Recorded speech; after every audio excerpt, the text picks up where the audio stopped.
Hey guys, welcome to part 2 of my Star Wars review series, and today we'll be talking about Star Wars: Attack of the Clones. So, let's get into the story. So, a bit of backstory for the film. This is coming from the title crawl. So, a bunch of planets are like, we don't want to be part of the Republic anymore, so they join a group called the Separatists. And that's posing a problem to the rest of the Republic, and so Padme Amidala, the queen of Naboo from the first movie, who's now a senator, goes to Coruscant to debate whether or not the Republic should build an army to deal with the Separatists.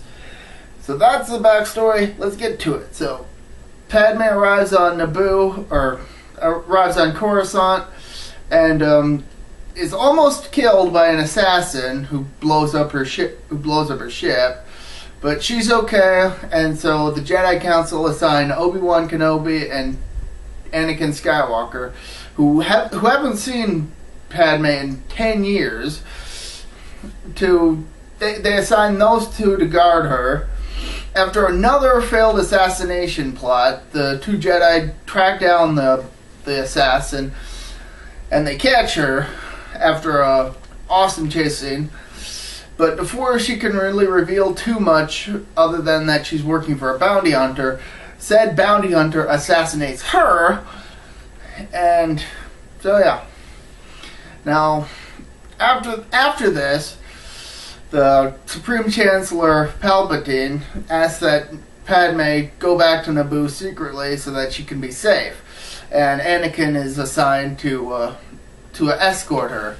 So they go back to Planet Naboo. Meanwhile, Obi-Wan begins investigating the bounty hunter, and the evidence that he has leads him to the planet Kamino, which is, for whatever reason, not in the Jedi's archives. Why it's not there? So he goes to Kamino, where he meets the cloners there, and learns that they've been building a clone army for the Republic under the orders of a dead Jedi named Cypher Idius, who died like 10 years ago, and that all these clone troops have been cloned from this bounty hunter named Jango Fett. After consulting with the Jedi Council, Obi-Wan goes to confront Jango, who it is revealed is the one behind the assassination attempts, and Obi-Wan chases after him. Meanwhile, back on Naboo, Anakin confesses his feelings to Padme, but she admits that since he's a Jedi in training and she's a senator, it might not really work out for them, since they will go have different paths in lives. Then Anakin has a nightmare about his mother, and he and Padme go back to Tatooine, where they learn that Anakin's mother, who was a slave, had been bought and freed by the guy who married her while Anakin was away becoming a Jedi. So he goes to talk to that guy and his family, and he learns that his mother has been kidnapped by Tusken Raiders. And so he goes off and hunts those guys down and ends up slaughtering a whole village of them when his mother dies in his arms. And then he has an emotional scene with Padme where he confesses that he killed a bunch of people for really ridiculous reason. Not a ridiculous reason, but he killed what may have been innocents. So anyway, Obi-Wan tracks Jango Fett to this planet called Geonosis, where he learns that the Separatists have set up a base and a big droid factory and are amassing a droid army to deal with the Republics.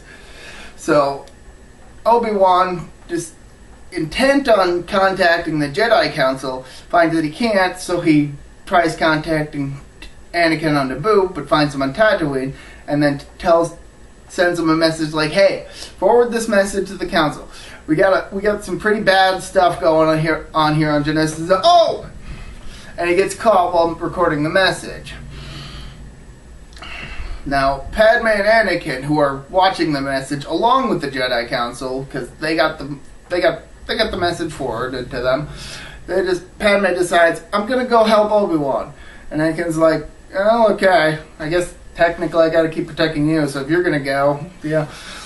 So anyway, Obi-Wan's captured, and he learns that the leader of the Separatists is this former Jedi named Count Dooku, who tries to convince Obi-Wan that the Senate is corrupt and under the control of some evil Sith Lord named Darth Sidious.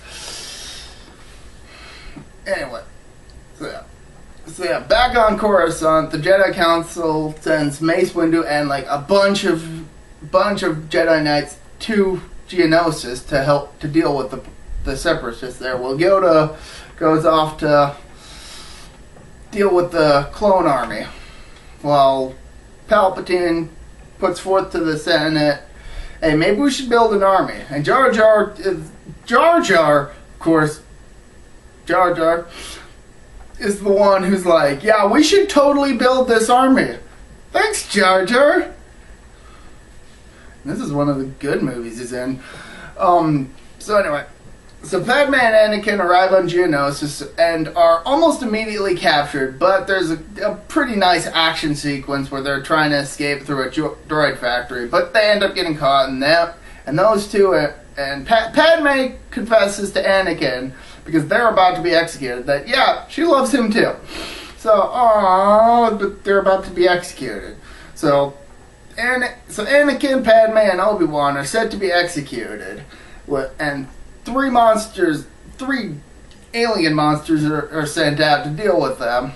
But they manage to avoid being killed until the Jedi Knights come and invade, and they're like, hey, we're breaking up this separatist movement.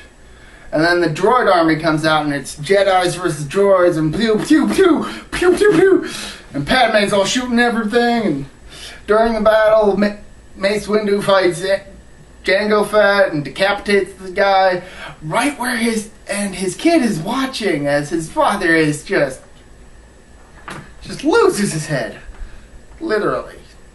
Gotta be scarring. Unfortunately, the droid army manages to overpower the Jedi Knights until the clone troopers arrive with Yoda to save the day. And then there's big battle, clone troopers versus droids, CGI on CGI, pew, pew, pew, pew. And then Dooku starts taking off with plans for some ultimate weapon. And then Obi-Wan and Anakin go after him. And then they fight, and during the fight, Anakin loses a hand. And then Yoda shows up and just shows just why he's awesome by fighting Count Dooku, despite being like this. Like I can't even show you how big he is. He's off camera how big he is, but he totally is. And then Dooku manages to get away. So after the battle is done, Count Dooku goes off and meets with his master, Darth Sidious. Oh, he's a bad guy. Shocker. And reveals that, yeah, they started a war, which was Darth Sidious' plan the entire time. Crap. And then Yoda informs Obi-Wan, who thinks that they won, that no, a war has just started, and Yoda just outright states, we're going to call it the Clone War. And then secretly, Anakin and Padme get married, and Anakin now has a robot hand, and that's where the movie ends. This one felt more cohesive than Phantom Menace. There was definitely more of a focus in the story. It didn't have any of the side steps that Phantom Menace had. And Jar Jar Binks is probably the one to be most hated because technically it's his fault that the entire Clone War happened. I mean, granted, he was doing it to save his friends, so I can't hate him too much, but he's really kind of the one responsible for the entire rest of the Star Wars series. In a way. Oops. But the action sequences are great. The CGI is excellent. The battle is just large scale. You get a grasp pretty quickly of how big this problem is for the good guys. And just overall, it's a pretty darn awesome film. I bet quite a bit better than Phantom Menace, and more connected to the original trilogy as far as what story is trying to tell, as basically a lead up to it. So I honestly recommend checking it out. It's pretty darn good. This has been me, ProtoMet, signing out.